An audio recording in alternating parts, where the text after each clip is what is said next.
ఒక ఘోరమైన train accident ఎంతో మంది జీవితాలని బలిగొంది. 300కు పైగా చనిపోయారు. 1000కు పైగా కుటుంబాలు ఇంకా కోలుకోవడానికి కష్టపడుతున్నారు. వీళ్ళు చెప్పినట్టు మళ్ళీ ఇలాంటిది జరగకుండా ఉండాలని ప్రార్థించాలి తప్పకుండా.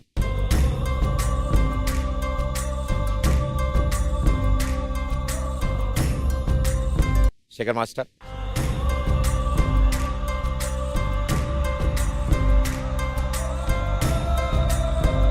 బట్ ఈ యాక్సిడెంట్ నుంచి సర్వైవ్ అయిన ఒక తల్లి కొడుకు ఇక్కడికి వచ్చారు.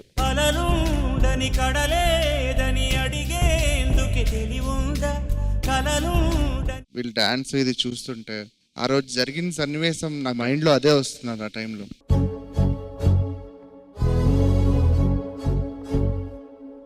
నీ ప్రశ్నలు నీవే, ఎవ్వరో బదులెవ్వరుగా, నీ చిక్కులు నీవే, ఎవ్వరూ విడిపించరుగా. బతుకంటే బడి చదువా అనుకుంటే అతి సులువా, పొరపడినా పడినా జాలి పడదే కాలం మనలాగా. ఒక నిమిషం కూడా ఆగిపోదే నువ్వు వచ్చేదాకా.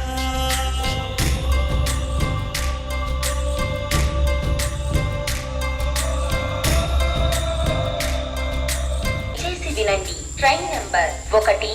అమ్మా ఇప్పుడే ట్రైన్ వచ్చింది, ఎక్కుతున్నాం. స్టార్ట్ అయిపోతున్నా. అమ్మయ్యా ట్రైన్ ఎక్కాం. ఎలా అయితే ఏముంది, త్వరగా ఇంటికి వెళ్ళిపోవాలి. కడలేదని అడిగేందుకు కలలుండని కనులేవని నిత్యము నిదరోమంద. కడతేరని పయనాలెన్ని, పడదోసిన ప్రణయాలెన్ని, అని తిరగేశాయ చరిత పుటలు, వెను చూడక గురికే కథలు. ఇది కాదే విధిరాత, ప్రతి కుసుమం తనదే అనదే విరిసే కొమ్మైనా. గుడికో జడకో సాగనంపక ఉంటుందా.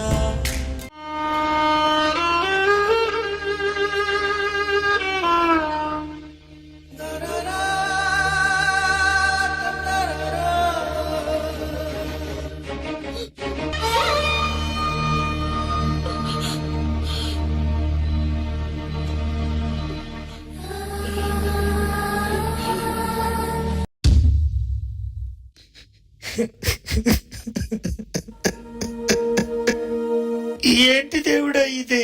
ప్రేమించిన అమ్మాయికి నా ప్రేమను చెబుదామని వెళ్తుంటే నా చావు కబురు చెప్పడానికి నాకంటే ముందే వెళ్ళవా?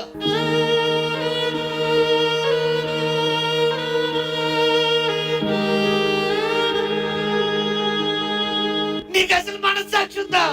నన్ను చంపేసి ఓ ప్రేమకుడు ముసురెందుకు పసుకున్నావు?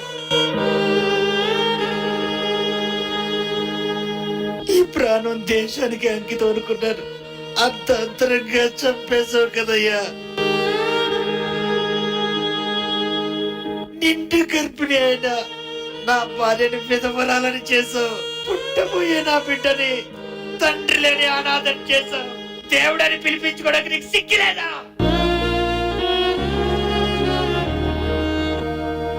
చెయ్యని తప్పుకి జైల్లో 14 సంవత్సరాల శిక్ష అనుభవించాను. తెలిసి చేసిన తప్పుకి నీకెన్ని సంవత్సరాల శిక్ష వేయాలి?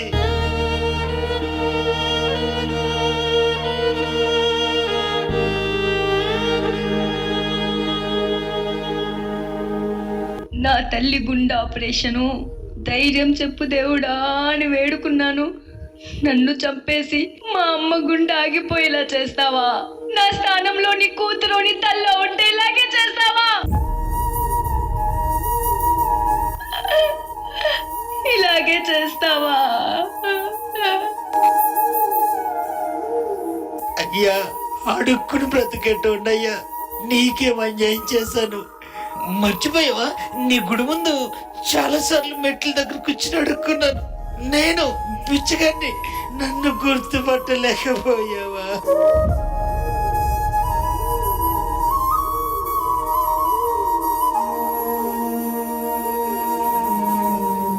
మేమే కాదు, 300 ప్రాణాలు బలి తీసుకున్నావు.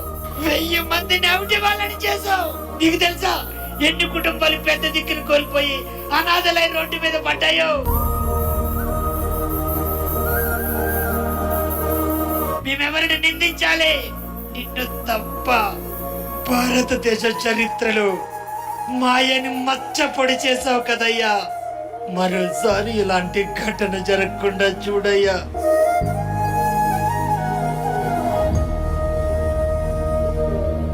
ప్రాణాలు కోల్పోయిన మా తోటి భారతీయ అన్న తమ్ముల ఆత్మకి శాంతి కలగాలని కోరుకుంటున్నాం. శాంతి కలగాలని కోరుకుంటున్నాం.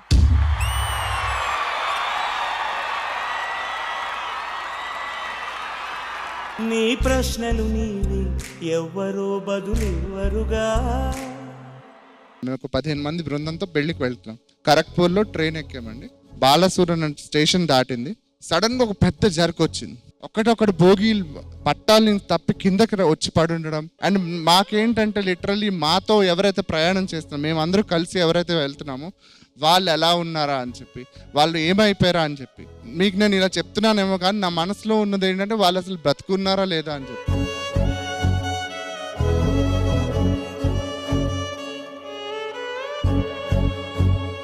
మేమందరూ చెదిరిపోయి ఉన్నాము. ఎలాగో ఎవరికెవరు ఫోన్లు కనెక్ట్ అవ్వట్లేదు. అందరు ఫోన్లు స్విచ్ ఆఫ్లు వస్తున్నాయి. లోపలికి వెళ్ళి చూస్తే ఒక పెద్ద ఆయన ఉన్నారు. ఆయన మీద ఆ సీట్ మొత్తం విరిగిపోయి ఆయన మీద పడిపోయి ఉండాలి.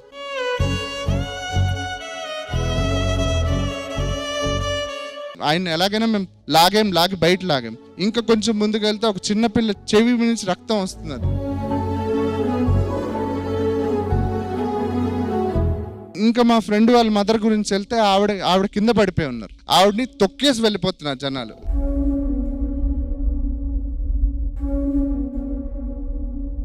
చిన్న పిల్లడు, 3 సంవత్సరాల పిల్లడు, వాళ్ళ తల్లిదండ్రి శవాన్ని బయట తీశారు.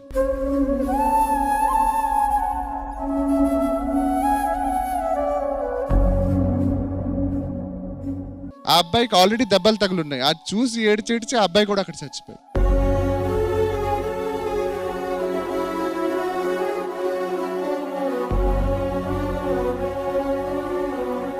మొత్తం భోగి అంతా రక్తం అయిపోయింది. వీళ్ళు నడుస్తుంటే జారి పడిపోతున్నారు. ఒకరి సవాల్ పోల్చుకోలేక బ్రతుకున్నవాడు కూడా చచ్చిపోయాడని చెప్పి డిక్లేర్ చేసి అందులో వేశారు కొందరిని. వాళ్ళని కూడా తీసుకెళ్లి మార్చిలో పడేశారు.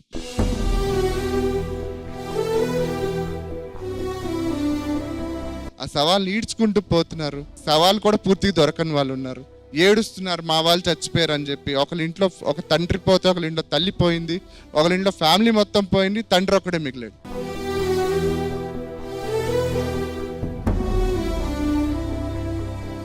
ఆ ఊర్లో వాళ్ళు నిజంగా దేవుళ్ళలాగా వచ్చి ప్రతి ఒక్కరిని కాపాడారు.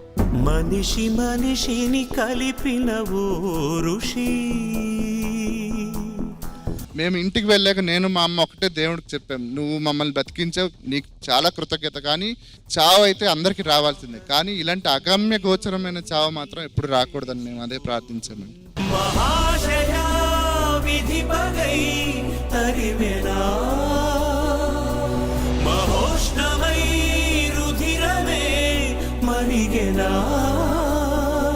ఈ షాక్ నుంచి కోలుకోవడం కానీ అండ్ మిమ్మల్ని ఓదార్చే అంటే ఎవరికి ఆ ధైర్యం ఉండదు. ఎందుకంటే అది స్వతహా లైవ్ గా అక్కడ ఉన్నారు, మీరు దాన్ని ఎక్స్పీరియన్స్ చేశారు. ఐ థింక్ ఈ ట్రామా నుంచి బయటికి రావడానికి కూడా చాలా రోజులు పడుతుంది. అండ్ ఎన్నో మంది కుటుంబాలకి ఎంతో బాధ కలిగింది, అది ఎవరు ఓదార్చలేనిది.